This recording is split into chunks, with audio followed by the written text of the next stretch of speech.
Hello, bonjour. Alors, je m'installe bien. J'espère que tu vas bien. Nous voici pour le live du jour. Nous sommes au live 314 de ce défi de live. Si tu me connais déjà, tu sais que je suis Julie Mathieu, que je suis coach, que j'accompagne les mamans dans leur parcours de maman, dans leur vie, pour plus de légèreté, de sérénité, pour sortir des cris, du stress, de la culpabilité. Et c'est quelque chose que j'adore. Et ce midi, on avait une session de groupe avec mes clientes et ça fait du bien, c'était chouette. Et en fait, ce que je trouve génial, c'est que je teste, je crée au fur et à mesure, en fonction de ce que je vis, de mon parcours, en fonction de ce que je découvre. Et donc, chaque coaching de groupe a une énergie, une dimension particulière, et je trouve ça assez chouette. Et a priori, elle aussi. Hop. Et puis, ouais, il se passe plein de choses en ce moment dans ma vie. Alors, notamment, j'étais hier et avant-hier en immersion avec Elodie Spack d'Objectif Lune, ou maintenant Institut Kwanzaa pour celles qui connaissent. Et si vous connaissez pas, allez voir parce que Elodie est quelqu'un d'extraordinaire et plein de voilà de douceur, de bienveillance, d'amour et en même temps qui permet d'aller voir des choses très très intéressantes à la fois dans son business mais pas que. Et c'était très intéressant pour moi parce que je me rends compte, c'est pas le sujet du jour, mais j'aime bien être divergée. Je me rends compte à quel point je peux être dans des univers différents. Je côtoie des univers très scientifiques, terre à terre, et d'autres plus sur le côté spirituel, énergétique. Et en fait, j'apprends à accueillir que tout ça fait aussi partie de moi et que j'ai des côtés très très spirituels et des côtés très très terre à terre et que en fait j'aime allier les deux, j'aime ne pas choisir et voilà, c'est mon côté enfant rebelle qui ne choisit pas. Mais pas, je choisis pas parce que je sais pas choisir, mais je choisis pas parce que j'aime les deux en fait. Voilà, c'est comme glace chocolat ou vanille, j'aime chocolat et vanille. Bon, moi je préfère le chocolat, mais bon. Euh, Aujourd'hui, j'avais envie de parler d'un sujet qui est valable pour moi et aussi pour, enfin que je sens encore chez moi et que je vois beaucoup dans les mamans que j'accompagne et même dans les papas que j'accompagne parce que je fais aussi du coaching familial avec des familles entières et donc je vois aussi des papas qui s'ouvrent un petit peu, qui ouvrent des parts d'eux-mêmes qui sont très très intéressantes à l'explorer. Moi j'adore aller voir ces petites portes, j'adore cette magie. On en parlait ce matin. Ce matin j'ai fait le live avec Hélène Gobert sur... on a parlé de performance, mais aussi d'aller voir vraiment les origines de nos difficultés, de nos blocages. Donc voilà, et on parlait de cette magie quand on voit des petites portes qui s'ouvrent, des petites prises de conscience. Bref, le sujet du jour, c'était comment tu te traites, toi. Hmm. En fait, ce que j'observe, c'est beaucoup de parents qui se sentent blessés, attaqués, qui sentent tout d'un coup le stress qui monte face à certaines réactions de leurs enfants, qui, vraiment au niveau corporel, c'est le truc qui fait passe de ton curseur qui passe de 0 à 100. De je suis bien, je suis zen, j'assure, à j'ai envie de les. Voilà. Donc, si ça te parle, tu peux me contacter. Il y a plein de choses à faire.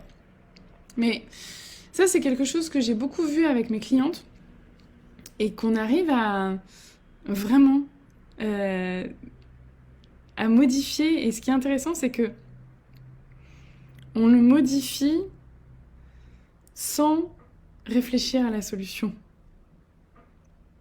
En fait, ce qui fait que ces comportements ne vont plus être présents, c'est qu'en fait, on va aller regarder ce qu'il y a en dessous et s'occuper de ce qu'il y a en dessous.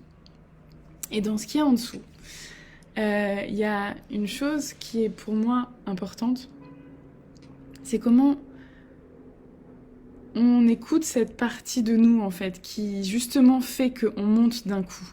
Parce que, oui, on peut réfléchir longtemps à qu'est-ce qui fait que tu pètes un câble d'un coup, qu'est-ce qui fait que ton stress s'active. Il y a plein de choses que tu peux mettre en place dans ton environnement présent, concret, pour diminuer un peu ton stress. Oui, et c'est une part importante de l'accompagnement. Mais tant que tu n'écoutes pas cette partie de là, tant que tu ne réponds pas à son besoin, donc à ton besoin, c'est pas efficace sur le long terme. Quand tu te sens attaqué, quand tu te sens blessé, même maltraité par certains comportements de tes enfants, ça parle d'autre chose. Ça parle de quelque chose de beaucoup plus profond. Et souvent on se dit oui, mais comment on fait? Qui est-ce qui va prendre soin de moi? Alors oui, tu peux chercher de la sécurité, de l'amour, de la bienveillance chez des personnes extérieures. Et ça va t'aider, ça va consolider. Et vraiment, ce côté il faut tout faire tout seul, non, je suis pas d'accord avec ça. Je pense que c'est important de s'entourer de personnes qui nous font du bien, de s'entourer de personnes qui nous regardent avec douceur, amour, compréhension, confiance et qui nous permettent d'avancer. Mais c'est cool d'être entouré de personnes qui te veulent du bien. Si tu n'es pas capable d'accueillir leur amour, leur regard, ça coince un peu. Et donc c'est comment toi, tu vas écouter cette part de toi. Moi, ça m'est venu aussi pour moi, parce que j'ai un côté très très émotionnel. Je suis très sensible à plein de choses. Je suis très émue par les partages, par les relations. Quand je fais des coachings, j'ai souvent les larmes aux yeux. Quand j'explique certaines choses, je peux avoir les larmes aux yeux. Voilà, il y a plein de choses qui me touchent profondément et que je sens profondément dans mon corps. Et c'est plus facile quand c'est les émotions des autres. Et quand c'est les miennes, en fait, j'arrive parfois, dans certaines circonstances, et de mieux en mieux, à les traverser, c'est-à-dire qu'à les laisser être, à les laisser vivre, à les laisser s'exprimer, aller au bout, les accompagner. Et je fais vraiment ces mouvements parce que c'est vraiment ça, j'ai l'impression de traverser quelque chose et de les laisser sortir de moi. Et en même temps, il y a encore plein de situations où je ne laisse pas encore tout paraître. Parce que j'ai encore, il faut être forte. Tu peux pas tout montrer, tu peux pas pleurer comme ça devant tout le monde, tu peux pas t'effondrer. Ben en fait, pourquoi ? Pourquoi être forte ? Pourquoi ne pas s'effondrer ? Qu'est-ce que ça veut dire être forte ? Est-ce que être forte, ça veut dire ne pas montrer ses émotions ? Est-ce que s'effondrer, c'est grave ? Est-ce que finalement, quand tu t'effondres, c'est pas ça qui aussi va te permettre de te relever plus forte derrière ? De te relever avec la résilience, d'avoir ce rebond de je touche le sol, je me déséquilibre tellement que je touche le sol, mais ça me permet de repartir. C'est exactement le mouvement de la marche et même de la course. C'est un déséquilibre, je tombe, je me laisse tomber en avant et je repars. C'est comme ça qu'on marche en fait. On se penche en avant, on a un moment de déséquilibre et hop, on arrive de l'autre côté. Mais il y a un moment de déséquilibre, il y a un moment où il faut continuer d'avancer même quand tu sens ce déséquilibre. Et je me suis rendu compte de quelque chose. Certes, j'ai beaucoup de il faut, je dois, que j'apprends à observer et à ne plus prendre à l'intérieur de moi. Et en même temps, j'ai encore des émotions que je n'arrive pas à libérer. En tout cas, que je n'arrive pas forcément à partager. Et le but, c'est pas d'aller faire pleurer dans les chaumières, on est d'accord ? C'est que quand tu partages des émotions, ça permet aussi aux personnes d'aller connecter aux leurs. Quand j'écris des textes qui sont particulièrement intenses pour moi, je sais que ça va aller toucher encore plus en profondeur ce qui se passe pour toi ou pour ton voisin, parce que peut-être c'est pas ton histoire à toi qui va être réveillée, peut-être que c'est quelqu'un que tu connais. Et de la même façon, quand je parle là, peut-être que ça te touche, peut-être que ça te touche pas. Ça dépend, est-ce que ça résonne en toi?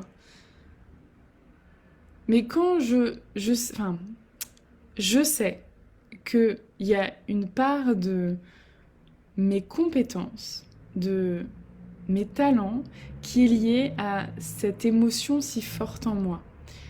J'aime écrire et même parler avec une certaine poésie, avec des mots voilà, qui dansent, qui chantent, qui vibrent.